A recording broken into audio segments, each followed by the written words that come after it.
stories you're about to hear are real. They have been taken from the reels of Hollywood movies. The names have been changed to protect the identity of those films. This is not true crime. This is real crime scenes.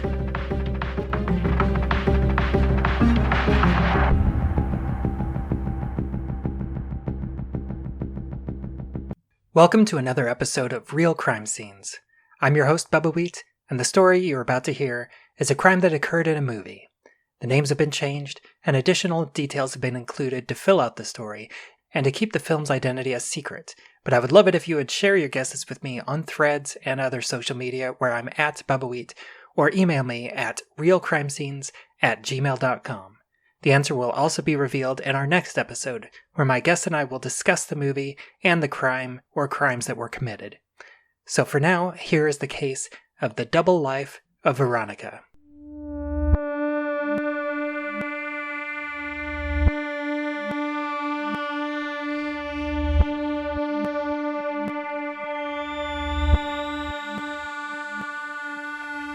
(1989) Baltimore, Maryland.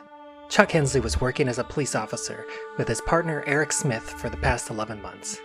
They often did shifts collecting and bagging evidence and impounded items, but despite this close working relationship, the two of them never really got along very well. Part of that reason may have been that Chuck was also working with a local criminal outfit as an inside man in the police department. He was also dating his on-again, off-again girlfriend, Veronica Charles, for the past several months.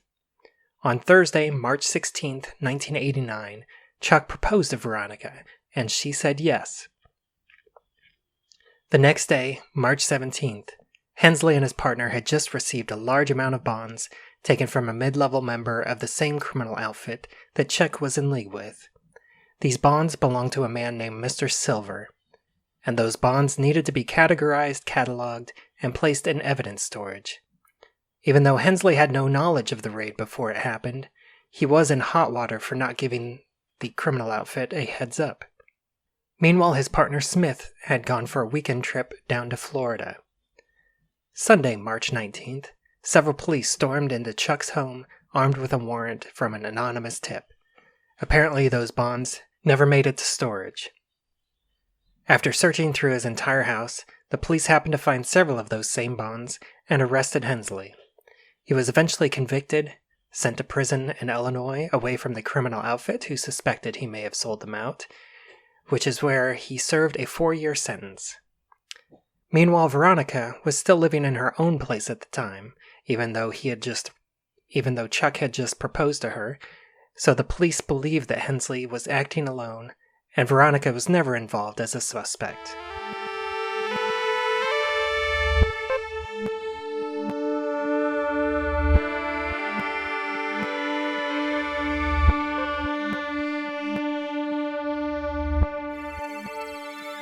Shortly after Chuck went to prison, Veronica was worried about the people Chuck was involved with, so she moved to Honesville and changed her name to Anna. Honesville is a small suburban town in Pennsylvania, but very soon after she moved, she found out that she was pregnant. She decided that this was a sign for her to start over, so she settled down, got a teaching job, and after a few years found someone else that she thought she could have a life with. Things were going well for herself, and after so many years, she had practically forgotten about her past life in Baltimore with Chuck. But little did she know that her past was soon going to catch up with her.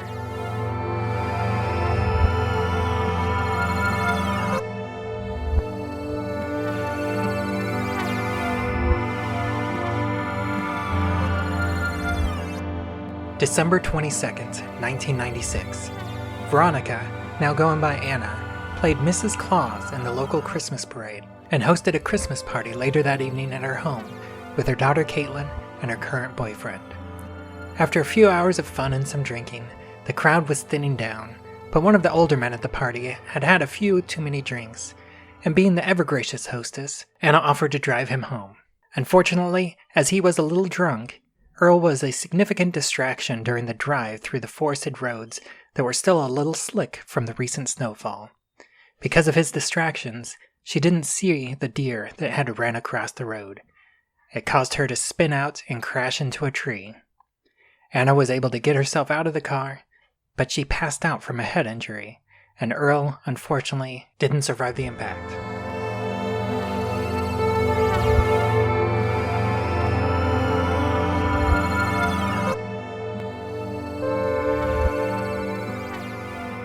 What Anna didn't realize was that the local Christmas parade happened to be the 100th anniversary of that parade, which meant that it wasn't just local news that picked up the story, but several national news outlets were filming as it was a perfect holiday feel-good fluff piece. Just so happened that one of the stations that picked up that local parade happened to be airing on WBAL-TV, the Baltimore NBC affiliate. And there was not just one, but two significant people that happened to be watching the news that night. Mr. Silver and Chuck Hensley, who was then living in New Jersey. Silver hadn't forgotten about Hensley and thought this would be a perfect opportunity for revenge. He got to her house the next day and was able to get close to her by following a group of carolers. What he wasn't aware of was that Anna had excellent self-defense skills, and even though Mr. Silver had a gun, Anna was able to grab a knife from the kitchen and stab him in the chest, killing him.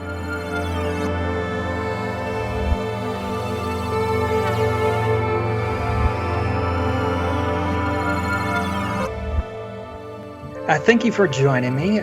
You are a neighbor, and you live nearby to Veronica. Is that correct? Yeah.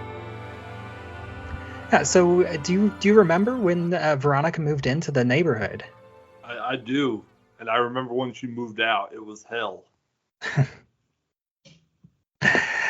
Really? So, do you know about how long had she lived near to you? Like, how long were you two neighbors? We were neighbors near 7 years or so, and for a long time I didn't think there was anything funny going on. They seemed like real straight, Christian people. Nothing to complain about as far as being a neighbor. The daughter was lovely. I used to buy Girl Scout cookies from her. Wow, that's good to hear, and that's did you ever suspect? I mean, it sounds like you didn't really suspect that there was anything else going on in her life. Did she ever have any moments, like, looking back, where you thought that she was capable of this level of violence? Nope, not in the least. We used to be so close on a certain level when it came to the decorations of the housing around everybody. But sometimes she would go off late, and it was always around the holidays, and we never understood what that was about. And she'd come home, and her hair would be different, and we'd all know it was different, but we'd never say a word about it. It was strange. And then, do you remember what you were doing whenever the news broke out about the attack on her family? That kind of made this thing start to spiral out of control for her. I didn't need to hear it on the news. I felt it when the guns started going off around the estate, and it was terrible thing for all of us, because when you're in that situation, all you can do is lean down and wonder where the fire is coming from, because going out and trying to estimate a point of origin is the last thing you want to do when you have that much fire going on within your vicinity. And then, whenever the news, finally broke that she had killed all these people, that what was your reaction? Like, this is somebody that you've known for many years, and someone that you thought was just a nice teacher and a regular mother. Like, were you shocked? It was beyond comparable to anything else I've ever experienced in my life. When you think about that she was with children for so long, it's unfathomable. It's incomprehensible. I've been sleeping fine because I'm not one of those persons who's interrupted by interrupted by trauma in his sleep. But the missus, oh, not doing good. Not doing good. And were you friends with her fiance as well? Like, how did he take it after all this went down, and and she just kind of disappeared? Frankly, I'm not a touchy feely kind of person. I don't go asking people about their feelings or anything they're going through. I just kind of observe from the side. Things get real bad, and maybe you intervene. At the last minute, you don't put your own feelings in line there. The traditional model of American masculinity. I would, but I would definitely say it had an impact on him. We did not hear the same like type of music being played out around the house. Maybe, that was something we were kind of thinking was a little odd. And do you have any final thoughts for us about this before I let you go? All I can say is I'm glad our communities have recovered a little better than maybe they would have under other circumstances. And that's all due to the commitment of people involved in our local rescue units. So thank you to them. All right. Well, thank you so much for speaking with me today. You're welcome.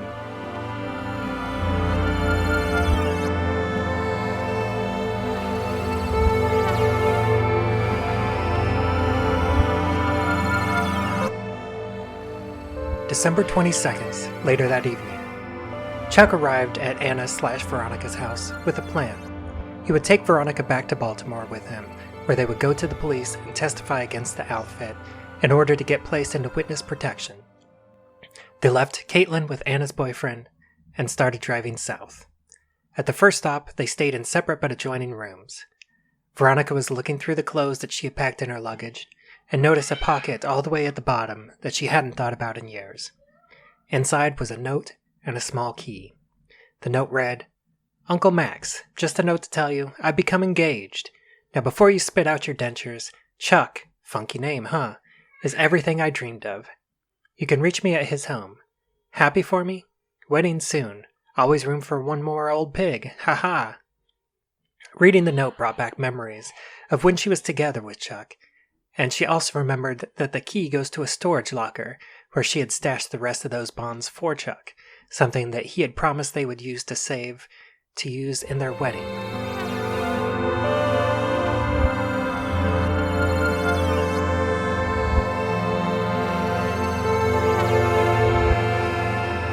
December 24th, 1996.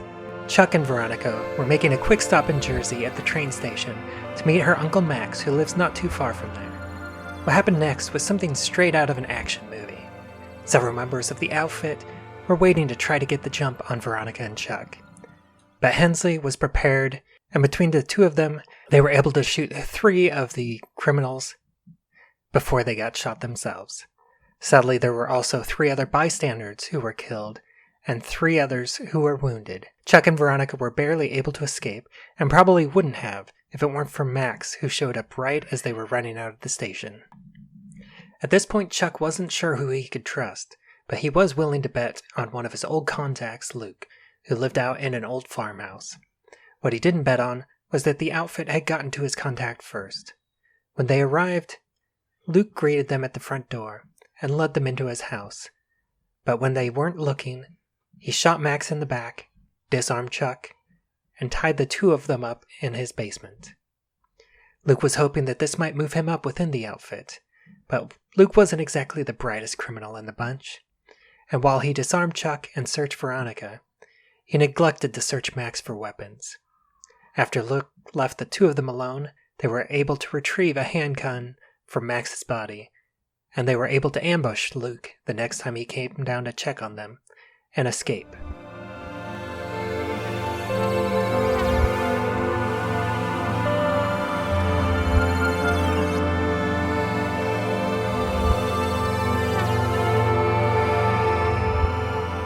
Now, at this point in the story, Chuck and Verona had been spending a lot of time in close quarters.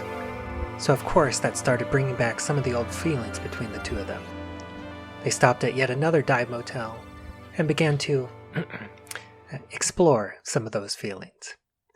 Veronica, over the years, had let her hair grow out, and she also took this opportunity to cut her hair short to look similar to how she looked back when she was still with Chuck. And at this point, with all the run-ins with the outfit, Veronica was starting to worry about the safety of her daughter back in Honesville. She also took this opportunity to let Chuck know that he was Caitlin's father, and to let him know about the locker where she had still kept the bonds from before they had broken up. She thought that there was something that they could use to make a life for themselves once this was all over.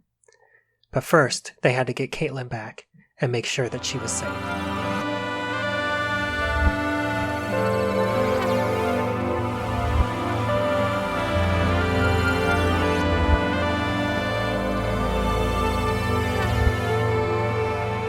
December 25th, 1996, Christmas Day. It was a 3-hour drive to make it back to Honesville, and while they tried to call back to Anna's house, there was never any answer. They hoped it was because Caitlin was a part of the church's Christmas play, and not because anything bad had happened to her. They finally made it to the church shortly after the play had ended, but Caitlin was nowhere to be found. As they were asking around, one woman let them know that a man had led her away just a few moments earlier. Chuck and Veronica rushed outside and saw a red car speeding off in the distance. Without a moment for rational thought, they rushed to their car to try and follow the vehicle where they suspected contained Caitlin.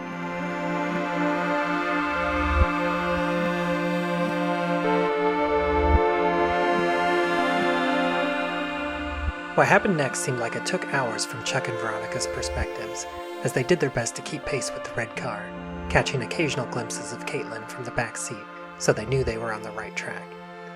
In the distance, they saw a semi, and Veronica came up with a plan so crazy it simply had to work. They sped up to get ahead of the car with Caitlin in the back seat, and also passed a semi-tanker truck. After passing the semi, they slammed on the brakes, causing the semi to swerve to the left to try to avoid hitting them. As the semi swerved, it hit a minivan in the left lane, and the impact caused it to flip on its side, and several cars in both lanes weren't able to stop in time and also crashed into the tanker, including the car containing Caitlin. Chuck and Veronica circled around, and the two men inside the car were dazed and disoriented from the crash, and so Veronica took advantage of that situation and shot both of them before they could react, pulled Caitlin out of the back seat, and the three of them drove off. Moments after they had driven off, they heard an explosion coming from behind them. Apparently one of the cars had caught fire and ignited the gas inside the tanker. Chuck, Veronica, and Caitlin just continued driving. It was later discovered that they were able to retrieve the bonds from the locker and cash them in. It's estimated they were worth over $200,000, enough for them to stay hidden and live a simple life out there.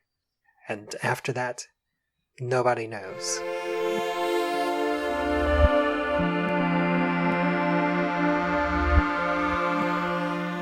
Does this story seem too incredible to be true? Well, that's because it wasn't.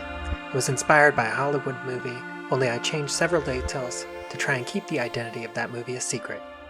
If you think you know what movie this story was from, tag me on social media where I'm at Bubbawheat, or send an email to realcrimescenes@gmail.com. And if you are one of the first to guess correctly, I'll give you a shout out on the next episode. And remember, this isn't true crime, these are real crime scenes.